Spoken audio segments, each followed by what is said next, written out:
been making some new hatch covers for Floresca. They're made from Robbins teak-faced marine ply. I think it's the Elite. Really good stuff. Because the last ones have got water in them. Soaked up some water, and they had a brown wood stain. Hello, Merlin. You want to be on the video? There's Merlin, the cat from next door. Hey, mate. All right. So yeah, I'm going to put epoxy on top of the marine ply to give it a really good stable base. As we know, epoxy isn't UV stable, so we need to then coat it with a 2-pack UV stable varnish.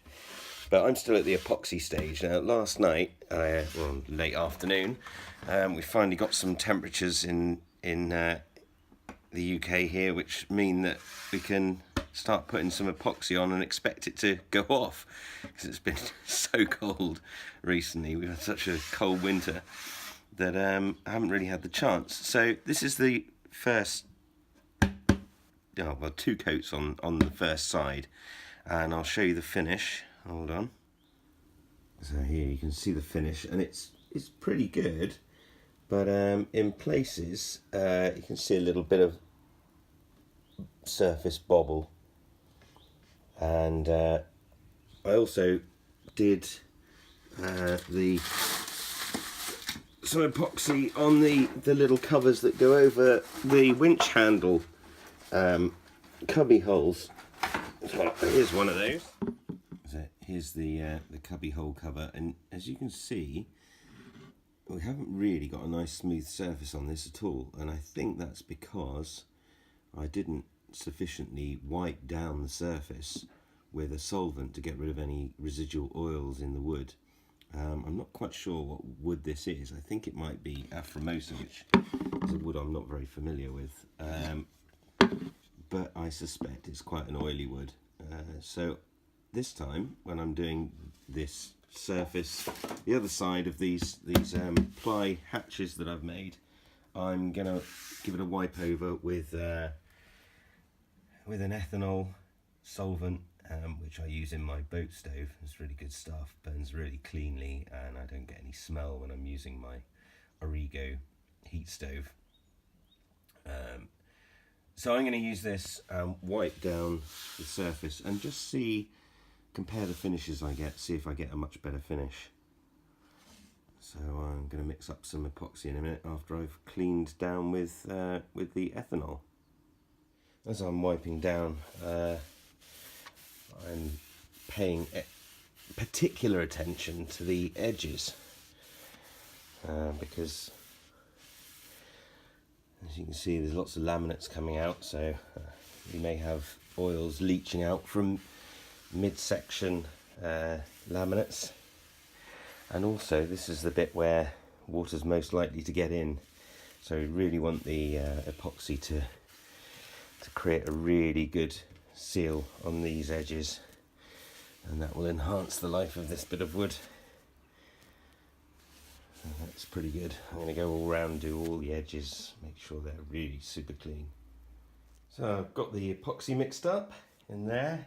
It's a 3-to-1 pump system. It's epoxy. It's the West System stuff. Pretty ubiquitous in the UK. It's okay. It's great, but you know, once you buy into the West System, you really buy in. You know, they've got their own rollers that are different to everyone else's rollers, so you can't put it on. You have to buy the roller body as well, and they sell tubs, and you know, they want you to buy everything from them, really. It's a great product, but you know, that leaves a little, there's no need for that really, I guess. But the rollers do seem to be quite large diameter, I think, which helps with the rolling. So we're all ready to start putting some epoxy on. I think actually I'm going to put this down, get the last of the epoxy out of that, because it'll only go off. Right, that's got all of the epoxy out, and I should have mentioned actually, I'm using a special hardener. I say special, it's a 207 hardener, which is semi-UV stable. It's got some UV treatment in it, but they still advise that you cover your final finish with a UV stable 2-pack varnish. So I've yet to find one of those and work out which one I'm going to put on. So there we go, all mixed up and ready to go.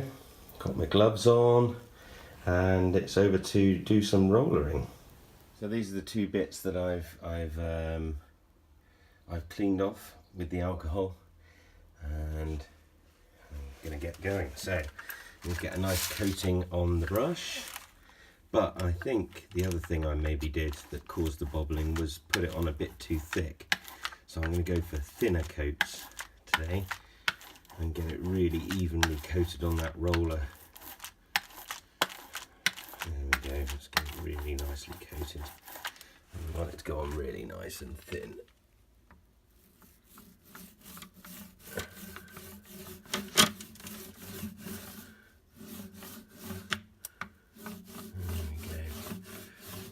Going on nicely there, and it should start, this is the first coat, so it should start soaking in quite nicely.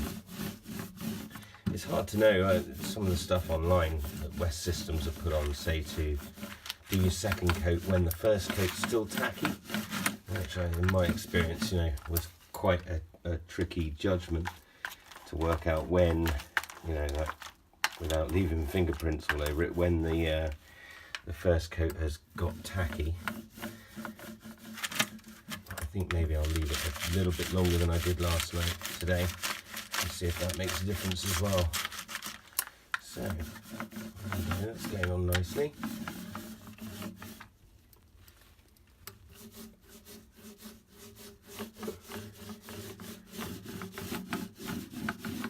And I think I shall do the edges separately a bit later when these are dried, so that I can pay them some extra special attention. I'll probably give them 3 or 4 coats, I should think. Maybe 2 coats for this main bit, and then with the varnish on as well, should be good. There we go, so it's just a case of lots of rollering, and then you need to tip off, which is again, the West System, they cut one of these rollers in half and tip off with that, which just means dragging the roller over what you've laid on. So you drag the half a roller foam down across, you know, without letting it roll, which is kind of like tipping off with a brush when you do varnish, you know, and you put a long brush stroke. Once you've got your coverage, you'll put a long brush stroke down the piece that you've varnished, so that all of the epoxy sort of lays in a direction, and it takes that bobbling that I was seeing off to a degree. Obviously my bobbling came back. I think perhaps I put too much epoxy on, and then when I tipped off, it sort of managed to get back to a bit of bobble. So if I had less on, maybe it would dry tipped off nicely. Right, so that's, I'm just going to make sure I get a nice even coverage, so not putting any more on this roller, but just rolling over the whole entire area, get a nice even coverage. That doesn't look too thick, I think that's probably less than I was putting on last night, so that's good. That might be better, and of course with the alcohol cleaning. So I've got a few more to do. I've got these 2 side hatches, and then I've got a pile of back hatches and my cockpit cockpit washboards, and these 2 winch handle cubby hole covers. So I've got quite a bit of epoxying to do. I'll video a little bit of tipping off in a bit as well, I think. So I've got my epoxy coat on the first 2 pieces, and now I'm going to tip off. As you can see, I've just cut one of these in half, and tipping off is literally just sort of dragging it down the piece like that. So